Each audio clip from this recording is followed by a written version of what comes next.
Ladies, if you wear wigs, weaves, braids, or extensions, and if you're tender-headed like me, or tangled just like me, or have thick hair like mine, or hate getting your hair combed, keep watching. That was me. I was off. That's okay. One more time. Her. Okay, this is the last time. Okay, y'all ready? Ladies, if you wear wigs, weaves, braids, or extensions, and if you're tender-headed like me, or tangled just like me, or have thick hair like mine, or hate getting your hair combed, keep watching. Hi guys, thanks for checking out another TM Hair Products video. In today's video, I'm going to show you how I remove my daughter's crochet braids and how I take her braids down that are underneath of her crochet braids. The first thing I do is when I install crochet braids, I always have in mind how I'm going to take them out. So depending on the type of crochet braid, I don't do double, triple knot because I know I'm gonna have to work that out. So with these crochet braids, I just did one loop. So what I do is I cut as close to the knot as possible without cutting the knot. And with that comb, you just go up under the knot, blop, just like that. And then if you have trouble because your hair is kind of tangled around the knot, just gently work the knot out and go up underneath it with the comb and it should slide right out. Now, here is the very crucial part. When you are removing braids from 4C hair that's been up for a long time, contrary to what a lot of people believe, 4C hair is very, very fragile.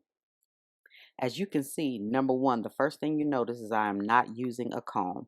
I am using my hands. And what I like to do is as I unbraid, you see how I'm taking the little pieces of hair as I unbraid out of the braid? That is very important, and that's what I want to show you guys. That is a very important tip because one, you get to feel how many knots and tangles and stuff that are in the hair, and two, you start to break up the hair that's packed together and matted together. Your hands are the most gentle tool you can use when detangling or when you start the detangling process. I really want to show you guys this tip because I see so many videos and you might think, oh, that's minor, oh, that's common sense. Oh, it isn't. I see so many videos where people just start going through their hair with a comb and pulling their hair out and breaking through their hair with a comb trying to take the braids down. Now, if you run into a knot in your hair or something like that, use the comb or a comb like I showed you with a pointed tip and just work that little knot out and go back to using your hands. This is going to decrease breakage. It's already starting to separate the hair as you detangle. This is a very crucial step that I wanted to share with you guys.